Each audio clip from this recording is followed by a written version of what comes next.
Students, आज के class में मैं आपको एक्सरसाइज 3.2 कराने वाला हूं। इसके पहले मैंने 3.1 एक्सरसाइज कराया और जो बेसिक चीज़ें थी चैप्टर 3 से रिलेटेड वो मैंने आपको एक टेबल के माध्यम से बताया था कि किस तरह के सॉल्यूशंस जो हैं इंटरसेक्टिंग लाइन बनाती है ग्राफ, किस तरह के सॉल्यूशंस आपके पैरेलल लाइंस का ग्राफ बनाती है, किस तरह के सॉल्यूशन आपके कॉन्सिस्टेंट लाइन बनाती है, ठीक है। और कंसिस्टेंट सॉल्यूशन क्या होता है, इनकंसिस्टेंट सॉल्यूशन क्या होता है।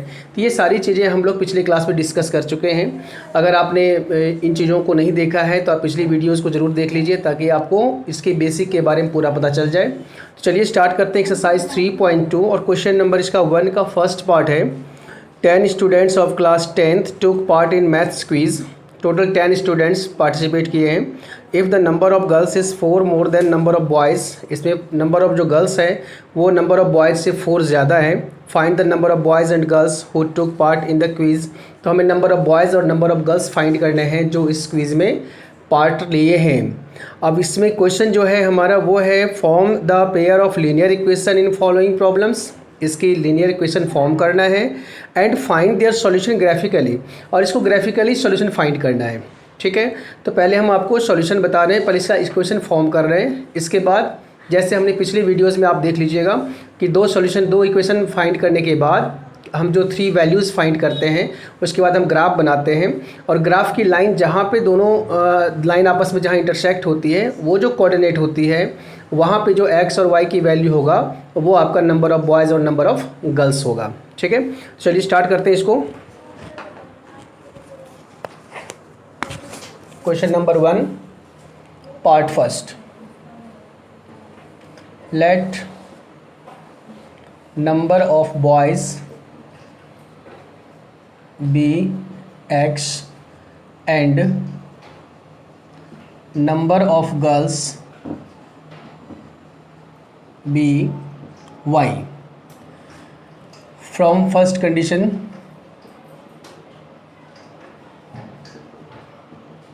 फर्स्ट कंडीशन के अकॉर्डिंग टोटल स्टूडेंट्स हैं हमारे पास 10, तो x plus y equal to 10 आ गया equation first. From second condition,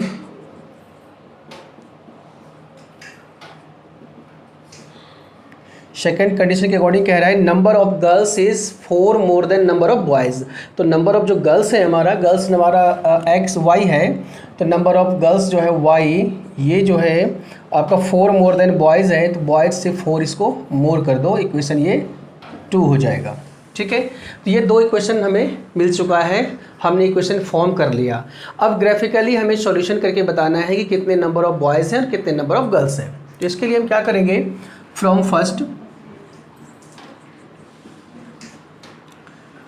x plus y equal to 10, then y equal to क्या हो जाएगी 10 माइनस एक्स। अब यहाँ से हम क्या करेंगे, y की x की वैल्यू 1 2 3 पुट करके y की वैल्यू फाइंड करेंगे। 3 सॉल्यूशन यहाँ से निकालेंगे जैसे हमने पिछली क्लास में किया था। पिछली क्लास में हमने बताया था आपको कि जैसे 2 इक्वेशन गिवन होता है तो कैसे हम उससे 3 सॉल्यूशंस निकाल के उसका ग्राफ बनाते हैं। तो यहाँ भी आपके पास 2 इक्वेशन गिवन है। इक्वेशन फर्स्ट आपका यहाँ से सॉल्व हो जाएगा, 3 सॉल्यूशंस यहाँ से निकल जाएंगे। सेकंड के लिए आपको यहाँ से 3 सॉल्यूशन निकल जाएंगे, ठीक है। तो दोनों इक्वेशन से आपको 3 सॉल्यूशंस निकालने हैं। ध्यान रहना है कि कोई भी नेगेटिव नंबर नहीं आना चाहिए, क्योंकि नेगेटिव नंबर में आपका एज नंबर ऑफ बॉयज़ और नंबर ऑफ गर्ल्स जो है वो आपका नंबर नेगेटिव में नहीं आएगा। तो जो भी वैल्यूज़ आप पुट करोगे, अगर x की पुट करना है तो 1 2 3 पॉजिटिव लेना है, तो y की भी पॉजिटिव आएगी।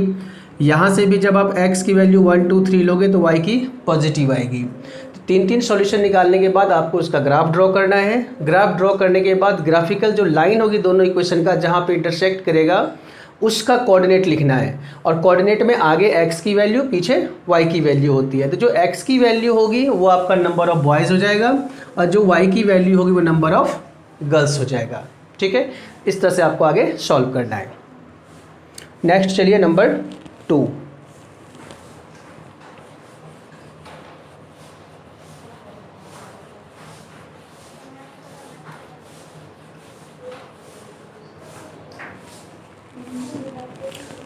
क्वेश्चन नंबर 2 इसमें है on comparing the ratios A1 upon A2, B1 upon B2 and C1 upon C2. Find out where the lines representing the following pair of linear equation intersect at a point are parallel और coincident.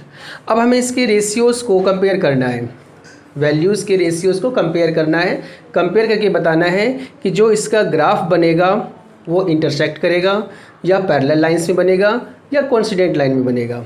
ठीक है, तो ये हमें दिखना है। चलिए इसको सॉल्व करते हैं। क्वेश्चन नंबर 2 पार्ट फर्स्ट है 5x minus 4y plus 8 equal to 0 और इसका दूसरा इक्वेशन है 7x plus 6y minus 9 equal to 0। अब यहाँ पे देखिए दो इक्वेशंस गिवन है, दोनों इक्वेशन से आप A1 B1 C1 A2 B2 C2 find करिए। यहाँ से फर्स्ट इक्वेशन से आएगा A1 ये है 5, फिर B1 माइनस 4 और C1 8। सेकेंड इक्वेशन से A2 7 B2 6 and C2 minus 9। ठीक है, ये तीनों को हमने जो तीनों वैल्यूज़ है इसका वो हमने लिख लिया यहाँ पे। अब हमें फाइंड करना है A1 अपॉन A2, ये हो जाएगा 5 अपॉन 7। इसी तरह से B1 अपॉन B2 ये हो जाएगा 4 अपॉन माइनस 4 अपॉन 6, कैंसिल करोगे 2 2 ज़ा 4 2 3 ज़ा 6, तो ये हो जाएगी माइनस 2 अपॉन 3। और C1 अपॉन C2 ये हो जाएगा 8 अपॉन माइनस 9। अब इस तीनों की वैल्यूज़ को आप देखिए, ये है 5 अपॉन 7, ये माइनस 2 अपॉन 3 और ये 8 अपॉन माइनस 9। तो तीनों में से कोई भी रेशियो जो है आपस में इक्वल नहीं है। अगर आपस में इक्वल नहीं है तो जो आप पिछली क्लास में मैंने आपको टेबल बताया था उसके अकॉर्डिंग आप देखिए कौन सा रूल वेरीफाई हो रहा है। तो रूल वेरीफाई हो रहा है यहाँ पे A1 upon A2 not equal to B1 upon B2, ये रूल वेरीफाई हो रहा है। ठीक है, अब ये रूल वेरीफाई हो रहा है तो इसका ग्राफ कैसे बनेगा, तो ये यूनिक सॉल्यूशन है, इसका ग्राफ बनेगा इंटरसेक्ट एट अ पॉइंट।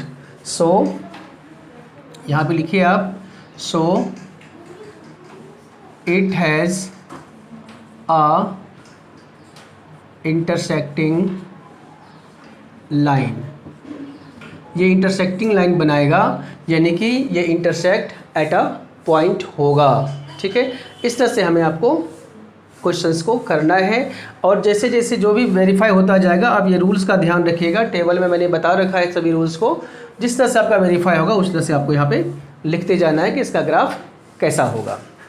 चलिए इसके बाद question number 3।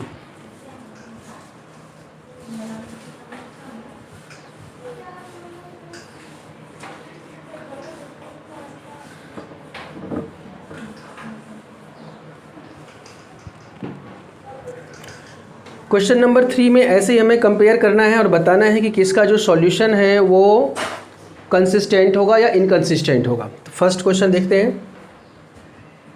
3 part first, equation है आपका 3x plus 2y equal to 5 and other equation है 2x minus 3y equal to 7। पहले सभी टर्म को एक साथ ले आइए, यानी 3x plus 2y minus 5 equal to 0 हो जाएगा और दूसरे इक्वेशन में 2x minus 3y minus 7 equal to 0 हो जाएगा। यानी कि इसमें ध्यान रखना है कि जो तीनों टर्म है x, y और कांस्टेंट टर्म है, तीनों को एक साइड कर लेना है और तीनों एक साइड करने के बाद फिर आपको आगे सॉल्व करना है जैसे भी हमने किया था। अब यहाँ पे A1 हो गई 3, B1 2, C1 minus 5, A2 2, B2 minus 3, C2 minus 7। ठीक है, अब ये सब की वैल्यूज़ हमने नोट कर दिया यहाँ पे। अब उसी तरह से वैल्यूज़ आप फाइंड करिए। A1 अपॉन A2 क्या हो जाएगा 3 upon 2, then B1 upon B2 ये हो जाएगी 2 upon minus 3, C1 upon C2 ये माइनस 5 अपॉन माइनस 7। अब यहाँ भी देखिए, अब A1 upon A2, B1 upon B2 और C1 अपॉन C2 की जब हमने वैल्यू निकाला तो किसी की वैल्यू भी सेम नहीं है, न ये और ये तीनों में से किसी की वैल्यू सेम नहीं है। तो अगर तीनों की सेम नहीं है तो ये भी आपका इंटरसेक्टिंग लाइन का ग्राफ बनाएगा। लेकिन यहाँ पे हमें लिखना है कि इसके जो सॉल्यूशन होंगे वो कंसिस्टेंट होंगे या इनकंसिस्टेंट होंगे। तो क्या हो जाएगा, ये कंसिस्टेंट हो जाएगा। द पेयर ऑफ, सॉरी पहले ये लिखना है आपको, A1/A2 not equal to B1/B2, so the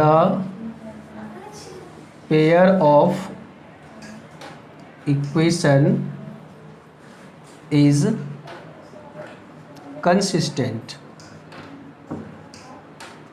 ठीक है, कंसिस्टेंट कब होता है, इनकंसिस्टेंट कब होता है, ये मैंने आपको पिछले क्लास के टेबल में बता दिया था। तो कंसिस्टेंट ये होगा क्योंकि इसके सॉल्यूशन होंगे। इनकंसिस्टेंट वो होगा जिसमें सॉल्यूशन नहीं होंगे, यानी जिसका ग्राफ आपका पैरेलल लाइन से बनेगा, वो इनकंसिस्टेंट होंगे, उसका सॉल्यूशन नहीं होगा। बट यहाँ पे आपका यूनिक सॉल्यूशन मिल रहा है, इसका सॉल्यूशन होगा, इसलिए ये पेयर कंसिस्टेंट होगा। ठीक है, अब नेक्स्ट देखिए,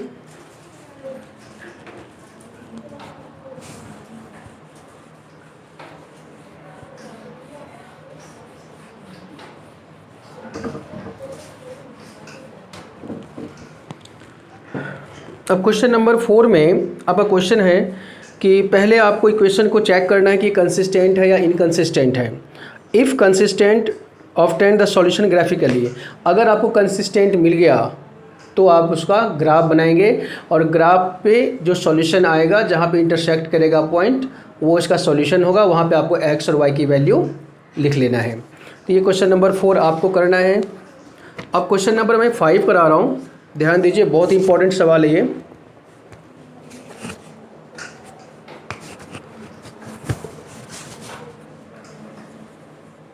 क्वेश्चन नंबर 5, क्वेश्चन है half the perimeter of a rectangular garden whose length is 4 metre more than its width is 36 metre, find the dimension of the garden. यानी कि जो half the perimeter of garden है, garden rectangular garden है, इसके perimeter का half वो 36 metre है। एक कंडीशन ये हो जाएगा। दूसरा है whose length is 4 metre more than width, उसका जो लेंथ है वो विड्थ से 4 मीटर ज़्यादा है। यहाँ से हमें इक्वेशन 2 मिल जाएगा। फिर दोनों इक्वेशन का हम 3 सॉल्यूशन निकालेंगे, दोनों से फिर हम ग्राफ बनाएंगे और ग्राफ इंटरसेक्टिंग लाइन में बनेगा। फिर जहाँ पे इंटरसेक्ट करेगा वो जो कोऑर्डिनेट होगा उसमें x और y की वैल्यू हम देखेंगे, आगे x की वैल्यू, पीछे y की वैल्यू, और वही हमारा लेंथ और ब्रेड्थ हो जाएगा। चलिए सॉल्व करते हैं इसको। अरे लेट कीजिए, let length of the garden be x metre and breadth of the garden be y meter from first condition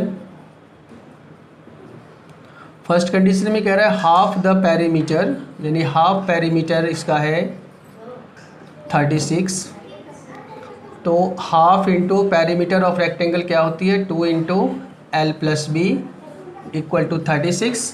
यहाँ पे हमने पेरीमीटर का फॉर्मूला लगा दिया 2 into l plus b, perimeter of rectangle.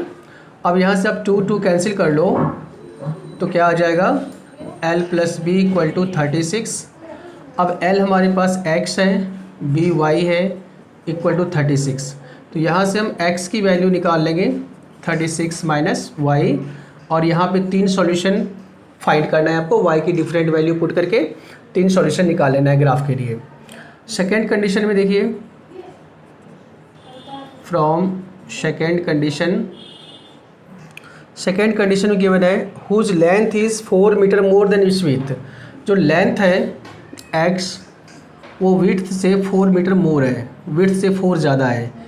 Clearly ये आपका बन गया क्वेश्चन सेकेंड। यहाँ से भी आपको 3 सॉल्यूशन निकालना है और फिर उसका ग्राफ बनाना है।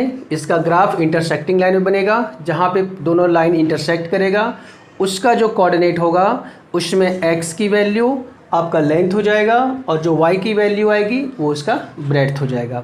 ठीक है, तो इस तरह से आपको ये सॉल्व करना है ग्राफिकली। और कैसे सॉल्व करना है मैंने फर्स्ट क्लास में आपको वीडियो में बना के बताया है कि हम ग्राफ कैसे बनाएंगे, कैसे सॉल्यूशन निकालेंगे।